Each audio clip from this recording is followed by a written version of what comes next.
Hi, it's Eden.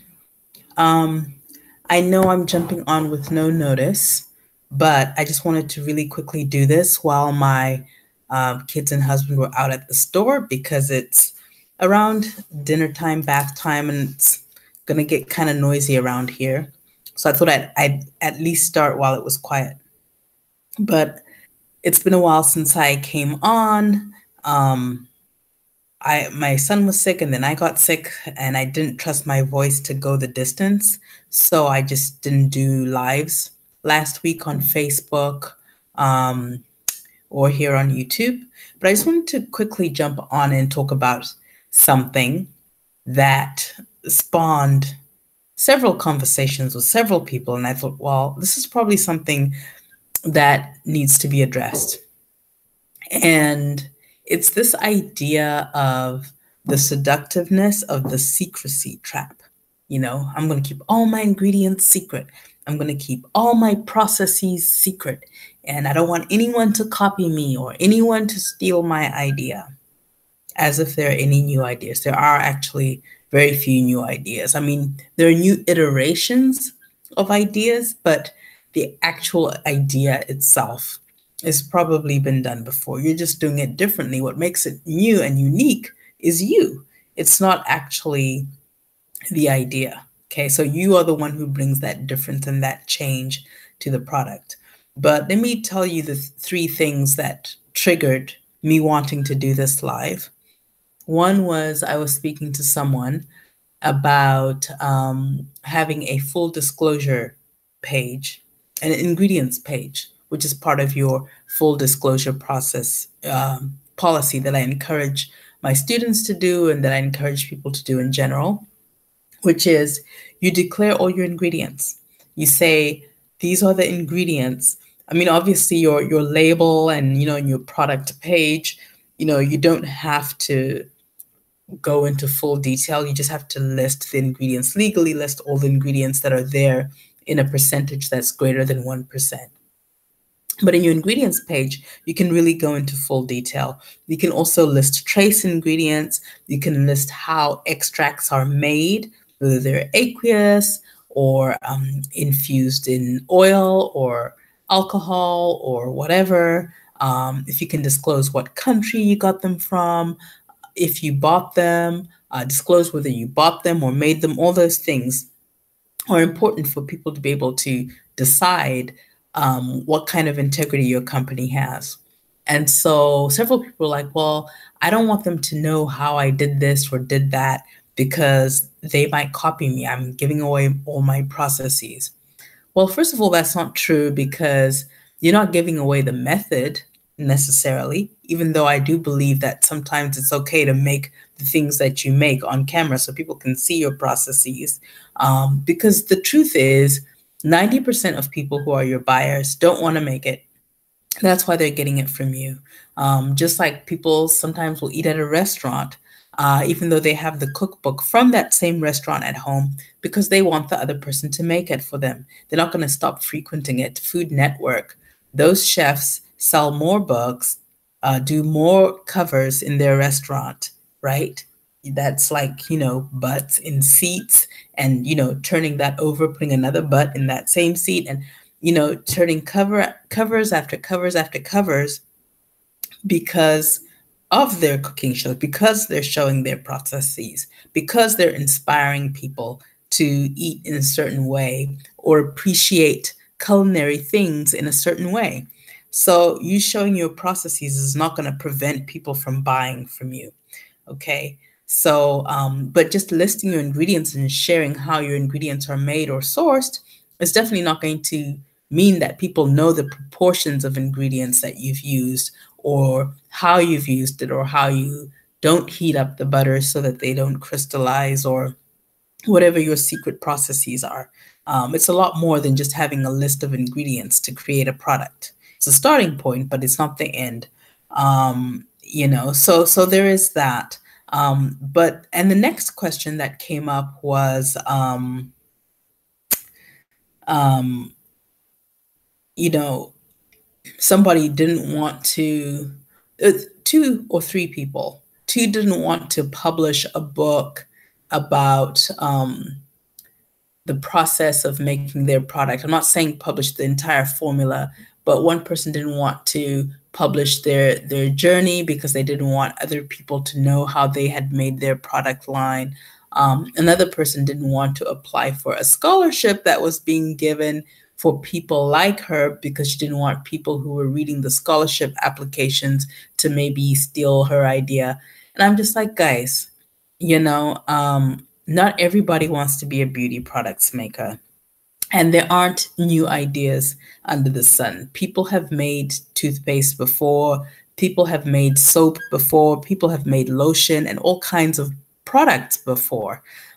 So there's that. And then there's the fact that honestly, the majority of people, even the people who want to do this, are fearful. Sometimes they're maybe a little bit lazy. They're just not going to follow through. Even if you actually handed them the formula and you told them where to get everything, they probably still won't follow through. So, this idea that everyone is out to get you or they're going to steal from you, it just comes from fear and lack, and it's not actually based in any kind of reality. It's all just boxing shadows, is what it is. And there's that kind of secrecy of guarding yourself. One of the things that it does is that it insults your buyers, because I've had several people who I wanted to kind of plug their product, but I can't because they have no ingredients listed on their website, or they have incomplete ingredients. Like they'll list the featured ingredient, which is the thing of the day now to do. Just list featured ingredients, but not go into the full ingredient list. Because of this, I'm afraid people will steal my stuff business, which is crazy because legally you're required to disclose everything, not necessarily on your website, but on the product itself, on the label of the product itself, right? So once they get that product, they can still go ahead and go through that process. Even better, they can order the product, send it to a lab, and have a lab analyze the proportions of the ingredients you've put in there and replicate it. So there's no getting around the fact that people might copy your product. So what? Because the thing is that no one knows what went into that product in terms of, in order for that product to be visible, there's some level of marketing that has happened, some level of putting oneself out there, some level of branding. They can't replicate that. Even if they followed step by step by what you did, they're not going to know every single thing you did. They're not going to know every single strategy you had to attract customers. And they're not you. So it's always going to feel slightly different, which is a good thing. It gives us all an opportunity to get our own audience. Okay. So these are all things to keep in mind. Another way in which this fear is manifesting is that the belief that somehow if you have a product and you put it on a website, by magic, people will find you. There's no magic, there's strategy. You have to actually create pathways for people to find you. And the laying down of those pathways is a very unique process for each business owner. Even if people do the same thing, even if 3 people create a product and they create a blog for that product, the feel of that blog is going to be different. The feel of the brand, the kind of words they use, and let's not talk about the fact that you don't have to do a blog. You can do a podcast. You can do, Facebook Lives. You can do an Instagram feed. You can do Pinterest. You can do free courses and webinars that you invite people to and capture things. You can do solely email marketing. You can do affiliate, marketing. There's so many ways to lay down that pathway, those frameworks for which people to find you. But if you just kind of make your product, put up a website, and then just kind of sit and wait, well, crickets will sound and you'll be waiting for a long time. So that part can't be copied, so it's kind of not taking into account the actual work it takes to create a product and to sell that product. So, there's that. And then there's the issue of how insulting it is to the buyer. Someone who's truly, truly natural is not going to allow something to come to their house that they ordered online where all the ingredients are not disclosed. It's like it can't be too mysterious. I don't know.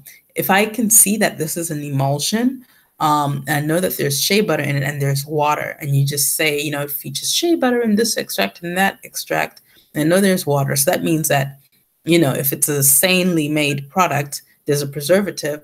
I want to know what that preservative is. Is it phenoxyethanol or something, kind of okay that I can find in a normal health food store, or is it a paraben? Or even worse, did you not put a preservative in it? How do I know that it's safe?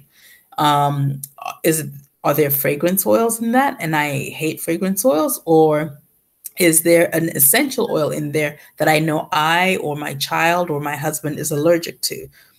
So that kind of thing is a bit weird, and so maybe people will poke around a little bit, maybe if you get lots of recommendations from other people. But if people don't know what the ingredients are, who are truly natural, there's a contingent of people who will buy something just off of the way it looks, and you ask them what's in there and they'll be like, I don't know, I've never looked at the label.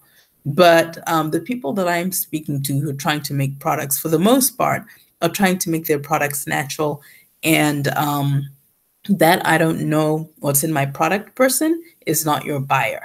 Okay. So, too much with the fear and the secrecy, and understanding that, people might try to copy your idea straight out, but anybody who has the resilience to actually, do this and go through with buying ingredients or sourcing bulk bases and creating labels and a design and, a website, or throwing up an Etsy store and doing the marketing and, all of that, that person is, kind of a winner. They're going to win regardless, right? They're going to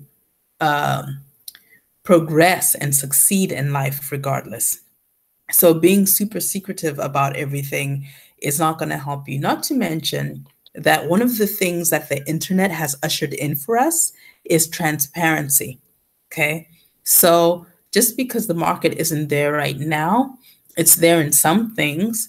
It took forever for even, say, for example, the Honest Company to be established, where they said, even in their name, we're going to be completely honest about what's in our product. We're not going to hide things that are in our products and pretend that it's organic or natural when it's not. I'm going to tell you everything that's in it.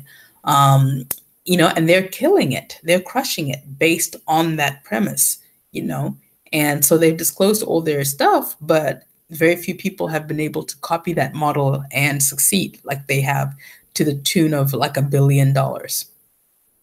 So other companies are going to be going that way soon.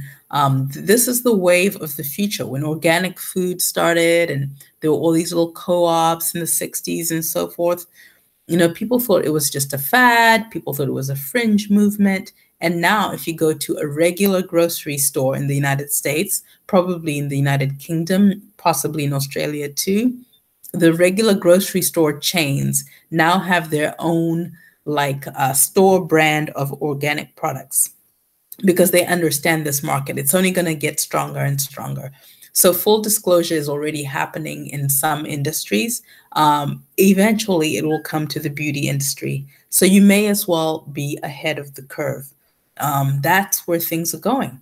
Just learn to practice that, and to stand in that, and to stand in that integrity, and understand that what is yours, and that nobody's actually just taking things from you. You show up and you make your product, you show up, and you show up to serve people. And, when you're going in with that attitude of secrecy, it really prevents you from being able to serve people fully with your whole heart, because anytime you're guarded like that, it prevents you from fully giving, because, you can only give with an open hand, right? So if you're always kind of like this, you're not opening your hand. How can you give to people? And it's a very unattractive quality, a very unattractive energy pattern. So I just wanted to leave you guys with that. And I'm going to hop off because I want to save my voice. And I'm not going to have a workshop this week because I just, you know, was not able to figure things out given the different illnesses happening in our family. But everyone is well now, and I'm back on track. I'm catching up with my clients, with my emails, and so forth. And so I'll be able to create the workshop for next week. But that's all for this week. Hopefully, someone is listening or will get this who needs to hear that and to feel liberated and to just move forward and don't do this secretive stuff because I'm looking for brands to plug. And so if you send me, you know, a link to your website and I go and I look and you haven't fully disclosed your ingredients, then I can't make a decision whether this is okay for me to promote to thousands of people because I don't know what's in it. You know, what if they buy it and they're like, hey, Eden, you sent me to this place and she has parabens in there, or, you know, it's full of fragrance oils or some other complaint. So I have to be able to actually see it, you know, to recommend it. And if I was buying, I would feel the same way. That would prevent me from actually going through with the transaction. If you're lucky, you might get an email from me, right? Saying, hey, I just need to know what's in it. And sometimes I've done that with people and they haven't even been able to tell me fully in their email what's in it. So I'm just like, okay, I can't do it. But other people have told me in their email what's in it and I've been able to buy it, you know? So just keep that in mind, that there are other people who are thinking that way. And there are a lot of us. And we will pay any price for a really well-made, good product. So don't turn off your best buyers, okay? People who are really into this market, who are not into the fluff, who are not going to be impressed with how shiny your package is, but really just the quality of your product and the quality of your customer service, okay? And your marketing message. So that's all. I'm going to leave you with that. Have a good night or evening. I mean, night or day or evening, wherever you are. And I'll see you next time. Do go ahead and like my Facebook page if you haven't already. It's Prosper in Beauty. It should be in the description box because I do go live there often. Usually 10-15 minute messages. Sometimes it goes longer, but I go live there maybe 2 or 3 times a week lately. And it's also where I promote my workshops when they're happening so you don't miss them. All right. Thank you so much for watching. Bye-bye.